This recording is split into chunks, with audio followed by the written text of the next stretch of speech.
Okay, we're live. You can't see me, but you can see Matt. Matt looks great, so this is probably better for everyone. I don't actually know if the upload quality is good enough or if the sound is good enough. So if there are issues on either end, just let me know if you need me to speak up a little bit. Yeah, if someone will say something in the comments, I assume. How are you? Good. A little bit of running around here and there, you know. Have you any age groups? No. Any adapters? No, we don't. One of our coaches actually has an athlete in the 14 and 15. Okay. But this is honestly like the first year that we don't. Usually we come packed with 15, 20 plus. Okay. But yeah, it's just focus. It's just on individual for me this year. Okay, so I'm at 5. Yeah, 5. All 5. Yeah. 5 for 5. That was the goal. Yeah. Get them over here. Do you say goals like that out loud? Like when you're in group with the 5? Do you say the aim is to get all of you? For sure. You know, it's a slightly different conversation for each one. You know, as you continue to go throughout the years and return back to the games, there's a little bit less pressure on that point. But then, like for example, Danielle probably feels the most pressure, right? Because she continues to progress, and so that podium's in sight and it's very attainable. And then on the flip side of that, on the other end, you can feed into the CrossFit Games. She felt a lot of pressure going into semifinals. Yeah. Right. But to answer your question, it's something that I can see in their training. With having 3 women in there that are games athletes, you can see if he's inching closer to Emma or Danielle in a specific style of training or workout, and you start to gain confidence, and it is a conversation that we have. How often do they train? They train like what, 5 days, 6 days? They train 5 days a week actually. So typically very normal is going to be Monday, Tuesday, Wednesday, 2 a day, off Thursday, Friday, Saturday, 2 a day, off Sunday. Okay. The audio is low, so I'm just trying to figure this out. I'll talk closer. Is this better? So which audio is low, mine or Matt's? Because both are up at 10. Slightly better. So I guess we just talk like this? Well, have you got a voice box? Like the guy in South Park? Yeah. I'd say, we just go close to mouth, maybe. Okay. Yeah. This is probably better. Oh, actually, that's a good point. Let me just double check.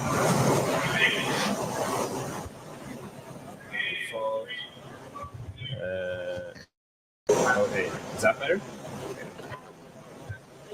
Maybe that's better, I don't know. Maybe I just need to talk louder. I essentially have the microphone in my mouth now, so if it's not good enough now, this is just the reality that we live in. Okay. So 5 days a week. How many of those 5 days are, say, everyone training with everyone, or like? Because obviously that's Zero. Yeah. So our gym is probably a third of this. All right. So if you look at this right here. This is the size of the gym. This is actually a little bit bigger. Yeah. And so a good way for people to kind of visualize it is we are slightly bigger than HWPO's old gym before they just moved into their recent one. Wow. Okay. Right. So we have 2 people that train in the morning. Emma and Fee will train early in the morning. And then we have... And are they doing different things from each other? Yeah. Okay. Yep. And then we have Danielle, Dallin, and James will train at 11, right? So they'll do things again. Yep. They'll do about actual training time. So that from the moment that they start their first training piece, it's about 2.5 hours. And then they'll go home, rest and eat, come back in for their second piece, which is usually in contrast to whatever they did in that morning time. So if they did something heavy in the morning, they won't do something heavy in the afternoon, right? And it's like that pretty much the entire year up until like the last month and a half, I would say. Yeah. Right when we got out of semifinals, that's when things start to change a little bit. Okay. And do they? So you say Sprague is in and Dallin is in, right? Mhm. And they're both training for 2.5 hours. Is it just, do they do, obviously they have different needs, like individual needs, like Sprague has a lot of needs, not even fitness needs. Emotional. Yeah. But would it be the case that, like, say, Sprague might do his conditioning piece first and Dallin would do some of the skill piece first, and then they swap so that they're not, like, racing each other? I tell them all the time, like, I wish they do that. So there's moments where they all want to use the clock. Okay. Right. So visualize this. Dallin's doing something where it's, rowing, wall balls, and something else. James is doing something where it's like heavy barbell cycling. Danielle's doing something that could be, I don't know, something completely different. For Danielle, it's usually not gymnastics inspired, especially for handstand stuff, right? Okay. 3, 2, 1, go. They all start their separate workout. Okay. Dallin could be going for 5 minutes at a time. James could be going for 2 minutes at a time. Danielle could be going for 8 minutes at a time. Yeah. So I'm in there and I'm like watching. So I tell them it's a little bit more difficult for me to have all of them going at the same time, and they're all doing different things, and I all have to like be able to see and coach them. But again, whatever is easiest for them, that's fine, and I'll just kind of figure it out from there. So that's kind of like the thought of what's happening. So in essence, they're never really doing the same thing ever. Yeah. Only within the last like month were they doing the same thing. And how do you manage that when they're doing the same thing? When they are doing the same thing, that is actually tough because everyone has, with the personalities. No matter what you say to them, if you say like, no, you're not racing, like within 10 seconds, it's like advanced sideways.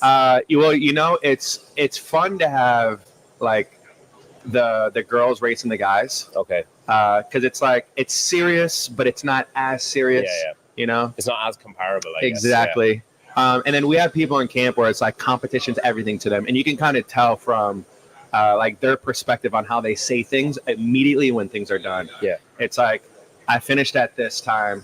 When they're when the next person finishes, or if the person finishes before them, or whatever the case may be, they'll immediately go up to that person and be like, "What did you get? How did you do it? How did you break it down?" And everyone has different personalities. So some people are a little bit more reluctant to share. Some people have, they've practiced and worked on being okay with giving out those numbers to their competition. Because in essence, like this week, the girls are all competing against each other. Yeah. Right. James and Dallin competing against one another, and everyone's highly competitive.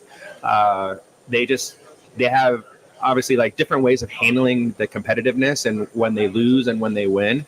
And they work well together in a sense of like they're very respectful of each other's, emotional state when they know like, okay, I'm really, really happy, and I want to be proud of my effort, but I don't want to make the other person feel like, that shit.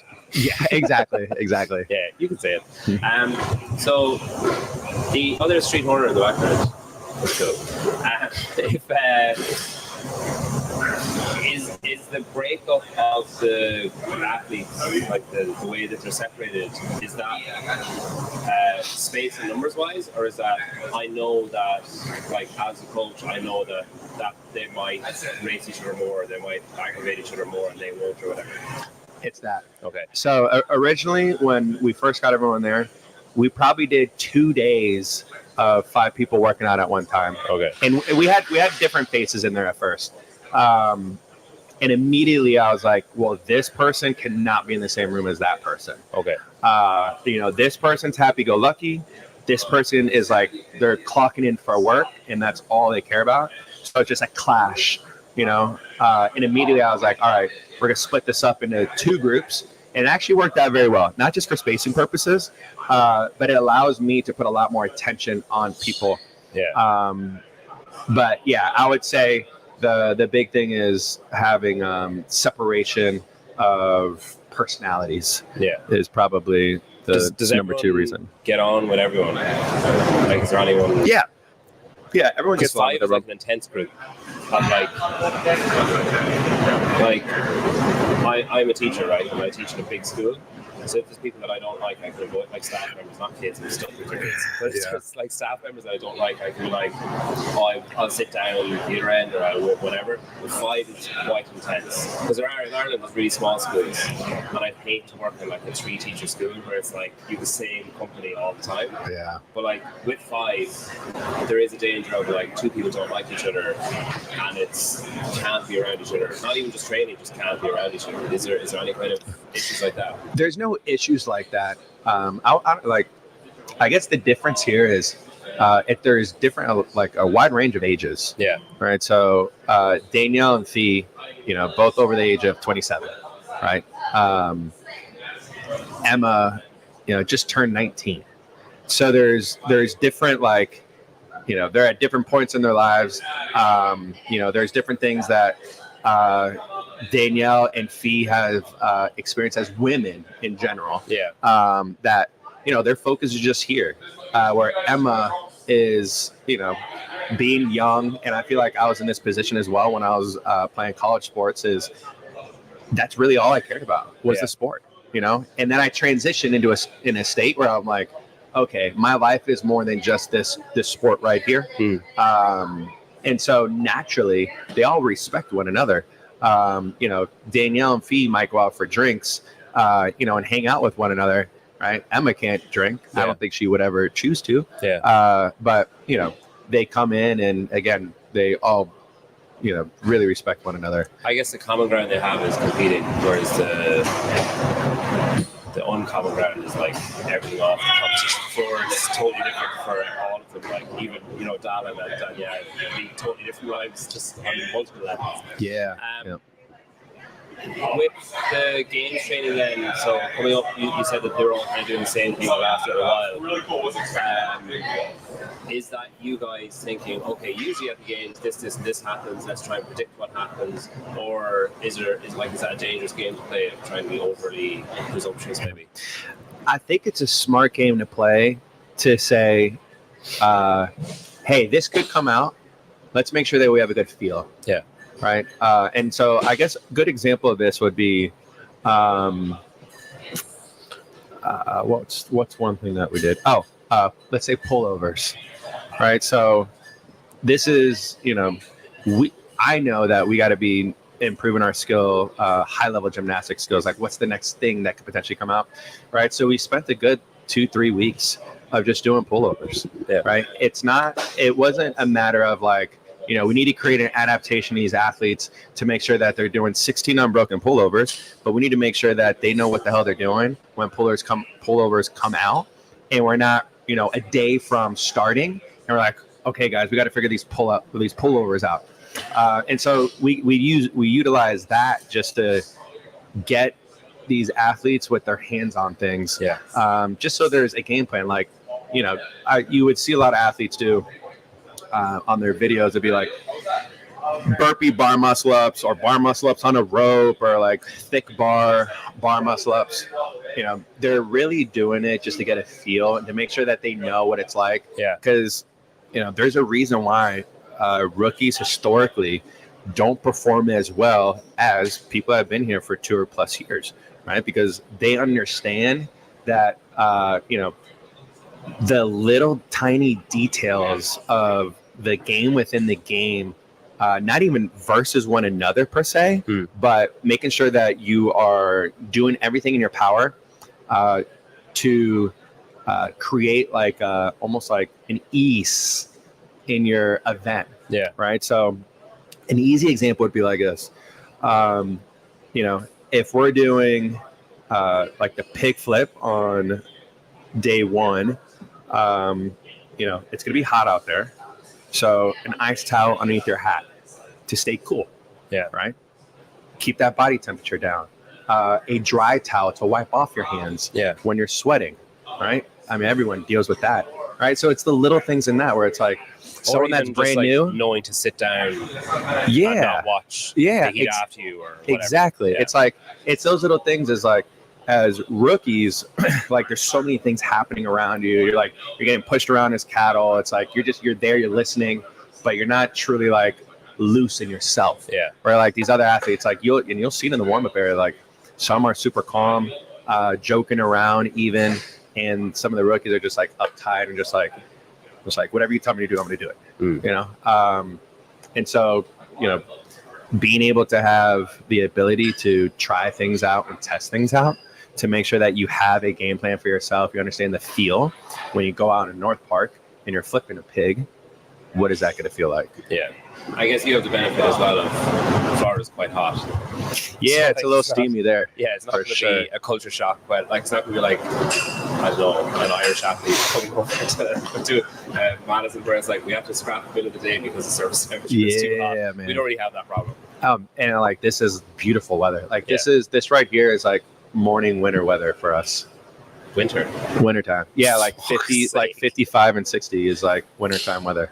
Wow. Okay. I think what did we say yesterday? It was like 59. A hot day in Ireland is like, what did we say, 70 or something? Yeah, it was like 72 or something. We'd be like, whoa, okay. Really? We'll get like 5 washes dry today. We'll get like really. That's impressive. Yeah. That's actually sounds like a lovely day. We just have middle. It's just never too hot. It's never too cold. It's just like fine. That's nice. With semifinals then, so the 5 were the focus and trying to get all of them in, and it happened. But like during semifinals, if it's hard coaching and trying to have eyes on 3 different people at a time, you want to do. What about that scenario then, being at semifinals and you want to give all of your attention to Danielle and you want to give all of your attention to Dallin and so on, but you can't give all of your attention to everyone all the time? What's the management there? Yeah. So what we do is we have coaches that are there with us that are assigned athletes. Okay. Specific to when they're warming up and how they're warming up, and who's talking to who immediately coming off of the workout, which is typically the hardest point. Is that because of, like, is that difficult because you need to have someone who will say the right or say nothing or don't say nothing or whatever? Is that the problem there? Yeah. A little bit of yes. So we have me, Coach DC, which is going to be coached with me today, and then Coach Dom. So there's the 3 main coaches. The big thing for us is I have to know that, if I'm with Danielle, putting her through a warm-up, I can walk away and tell Dom to slide over and go with Danielle, and I'm going to head over to Fee. Yeah. And then I'm going to go to Emma to make sure that everyone's warm-up is going well. Because warm-up is just warm-up, and that's not really anything crazy. But typically during that time, we're talking strategy. They're walking themselves through strategy and pacing. So I'm just kind of like sliding around. Post-workout, everyone's assigned their athlete, right? So I'll be with one all the time, right off the jump. And then I've already had communication with the other 2 girls where it's like, hey, I'm coming to you, and we're going to break down everything. So after 5 minutes or whatever. Yeah, exactly. And then same thing with the other one. I'm coming around and making my stops. I just need to make sure that, when these girls are coming off, one's happy, one's sad, and one is just like, if they all come out and they're all happy, like that's probably the best scenario in the world. But it's usually not the case like that. So protecting their emotional state is really, really important. And that's really what we aim to do. The guys they're just really, really easy. It's like, it doesn't matter if there was, someone in a green suit in front of them, like one of those green men. As long as words are coming out of their mouth, they're like, okay, perfect. Like, that's all I needed. You know, like, it's just a little bit easier with the guys. Does the attention shift as the weekend goes on? Do you start not distancing yourself, but like, I guess, being less intensely present maybe with, say, Danielle and Emma and Dallin, because they're barring some weird fuck up they're in, whereas Fee is kind of like, it's a little bit closer, and James is really close. Like, do you kind of pull away from the ones that are in and go towards the ones that are more on the cut line? Yeah.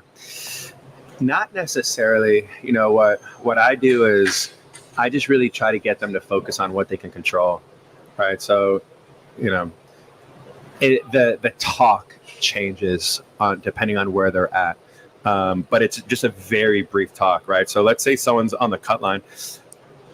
I might say something early to them in the morning just to get them going, but once we start our warm up and once we get underneath the arena, it's every focus, every like word that's coming out of my mouth is like, let's be present right here, right? You can't control what's about to happen. The only thing you can control right now is your strategy and your pacing to make sure that you get your best possible score, because we don't know what these other guys and girls are capable of. So if we just keep the intention and the focus on this, then it gives us our best opportunity to make it through, the 20. You coach 2.5 hours in the morning, 2 hours in the evening or whatever, and you're there. But then that's one group. So you do that twice. Yeah. So in off season for us, so I would say off season's like anything outside of semifinals. Okay. Right. For these 5, I'm there for one session, so it's usually about 5, maybe 6 hours. Okay. In the morning. And then their evening session, they do it by themselves. And up until last season, you were like a coach at Brute, and now you own Brute. Is that accurate? Yeah. So up until last season, I would call myself like a remote coach. Okay. And then I started bringing my athletes down to Naples. And then a few months ago, Micah and I actually now own Brute. Yeah. So congrats. Thanks, man. It's a different role, but it's one that it fits so well for us, because we do things. He has strengths that I don't ever want to, teach myself, like marketing, things that I just don't even want to bother to be in that realm. And then I told Mike, I was like, look, I'll gladly do this as long as my priority number 1 is coaching these 5 athletes. Yeah. So has there been a dump of extra stress on top of you, or is the fact that there's 2 of you, is that really lessening the load? I'm still a CrossFit gym owner. Yeah. As well. I would say with that in the picture still, that is where the majority of the stress kind of comes from, because it kind of pulls me out of the headspace that I want to be in with Brute. And so I would say that that's probably the biggest thing. And, there's only a little while longer before I'm no longer the owner there anymore. How long have you owned that for?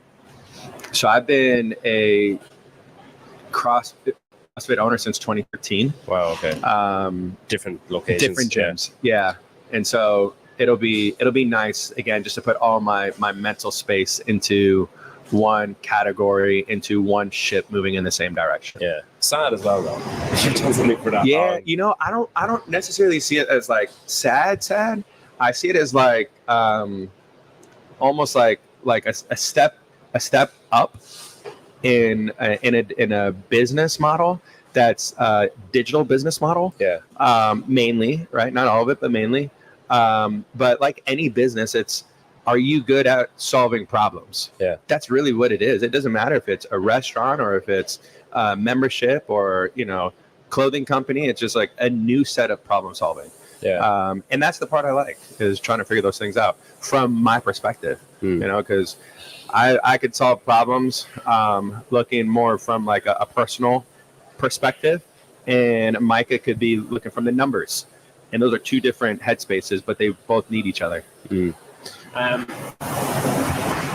Obviously, like I have this thing of like, I'd love to own a gym, open a gym, whatever, but I don't have like any of the required skill sets. I just have the interest. I think on paper it's like that'd be brilliant, but then in practice it would be a fucking train wreck. obviously when you were remote coaching at Brute and then even in-person coaching at Brute versus buying Brute, owning Brute, and now it's yours. Were there like things that surprised you, shocked you? Was it like, oh, this is actually like it's all well and good kind of being a backseat driver and being like, oh, we really should be doing this, and then like when it's actually your decision, like it's a bit trickier.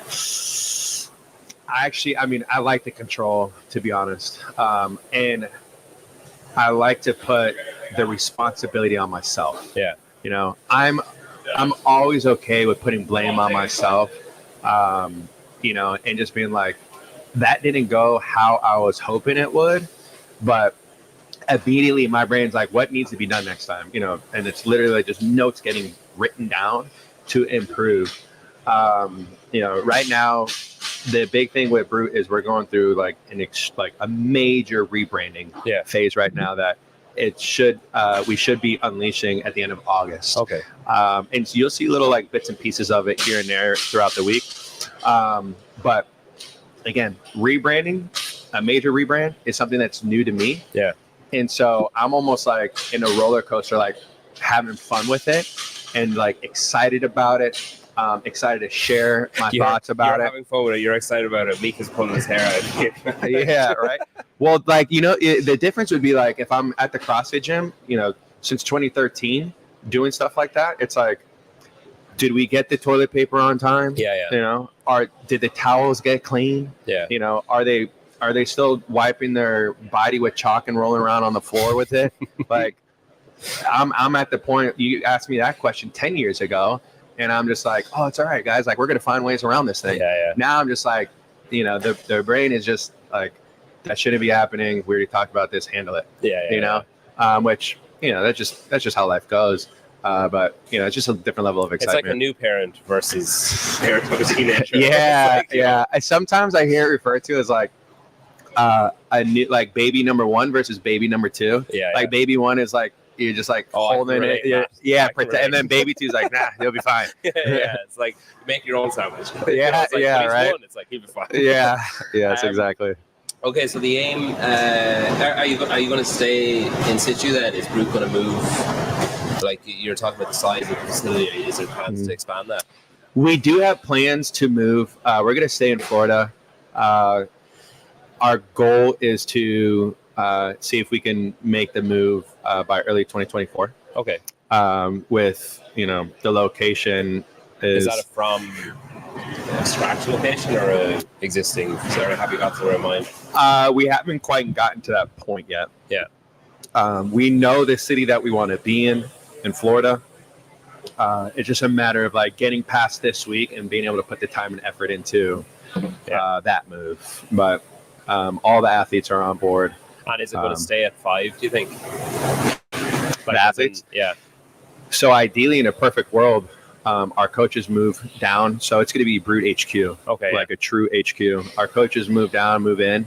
And as they come in, we get more athletes coming in. I don't think I can handle more than 5, to be honest.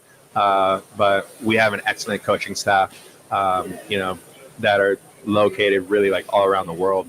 You got a guy in like Switzerland, don't you? Yeah. So DC's from Switzerland. Micah's from Alabama. We have people in Louisiana. We have another one in Ohio, or Philly, I should say. So they're really all over the place. Yeah. But I would need them around me to help build this thing, because even though I'm only coaching 5, I don't see why we don't have, you know, 5 others just like them coming in, and they're just being coached by a different coach. Yeah. Especially when you have the space. Yeah. And that's really the thing is like, you know, having everyone move into a new location and having more high level athletes around people with the same mindset, you know, same goals. I think it'll just bring everyone's effort, I would say, up, and intentions up for the coming season. You have all these different roles and responsibilities and stuff now. Do you like still make sure that you have time to train? Do you still like go out for dinner? Do you still like, you know, have you got a social life, or are you just like gym, home, program, gym, home, program? Yeah. I make sure I have a social life. Training sometimes doesn't really go. Yeah. It's. I think that the most difficult thing is to do, like, I know I have work, and I try to go tell myself I have an hour to do this, and within that hour I can't shut the work brain off. Yeah. And so I'm like walking over, taking notes, walking back, getting like more work, and then taking notes again. But what I've been trying to do is just like, I'll give myself an hour early in the morning, like 6 to 7, to do like my thing, which I get a lot more happiness from, you know, being alone for an hour. Yeah. And going for a jog, and then, you know, like doing a go wide routine. Then? What? A bit of an introvert. Like you get energy from being on your own. You know, I think it's almost the opposite of that. It's like, I'm very protective of people's energy. Yeah. And so I'm essentially there to help, and naturally I'll like to please others so much that it drains me. Yeah. And so I need that like downtime, alone time of just silence.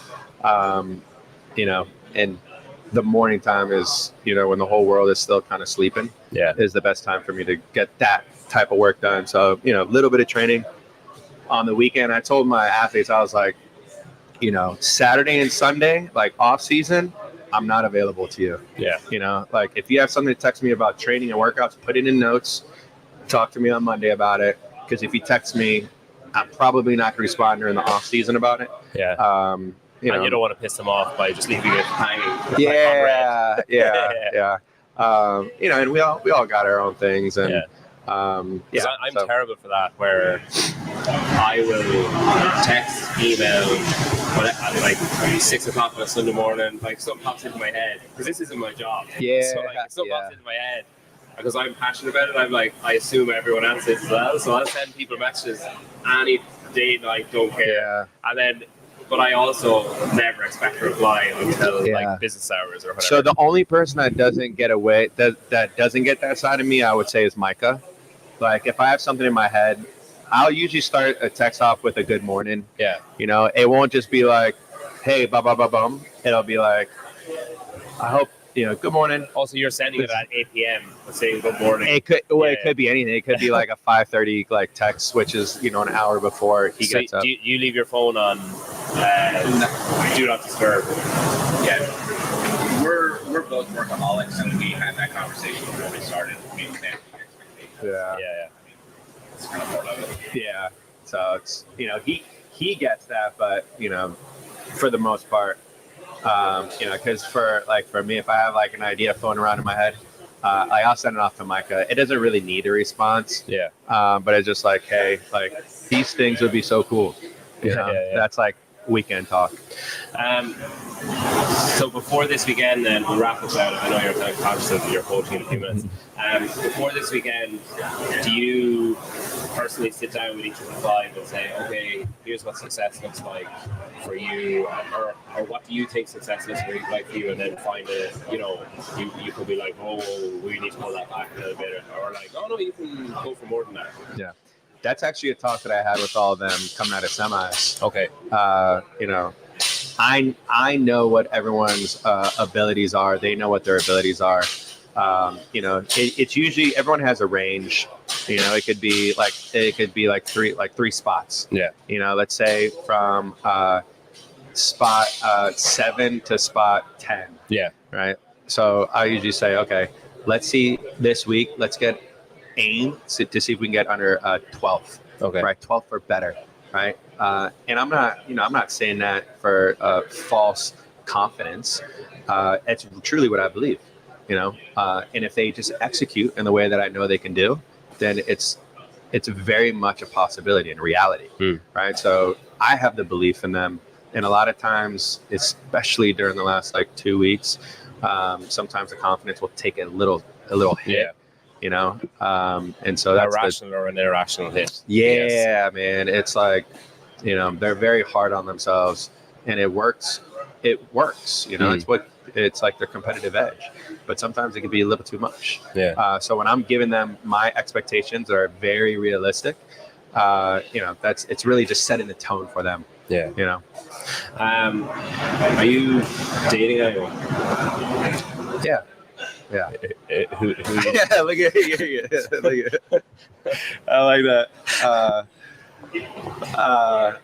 Yes.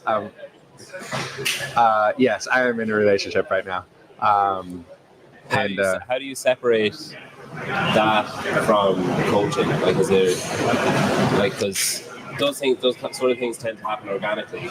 Yeah. But then there's obviously conversation. If you don't have conversations about parameters and things, that causes problems for another line. It's like a hat on, hat off. Okay. Coaching hat on, coaching hat off. There's it is a lot of gray area, and it's something that it's a constant work. Yeah. But how boring would life would be if it was just like easy, like complacent. Yeah. Like less challenges. I see it as just like different times and areas to improve. Yeah. Well, look, thank you. So what's on me wants to know if you can do an Irish accent. If what? If you can do an Irish accent. I think I could do an Irish accent. Oh, I think I might be pretty good. That was actually really good. That's very impressive. Usually they're shit, so that was very impressive. Yeah. Listen, thank you. I really appreciate you taking time out. Good luck with your class. Good luck with the weekend. Congrats on the acquisition of Root and the proposed expansion. I hope everything goes great. And your relationship. So thanks, great. brother. Congrats. I appreciate it. Thanks for having me on here. No problem. That was great.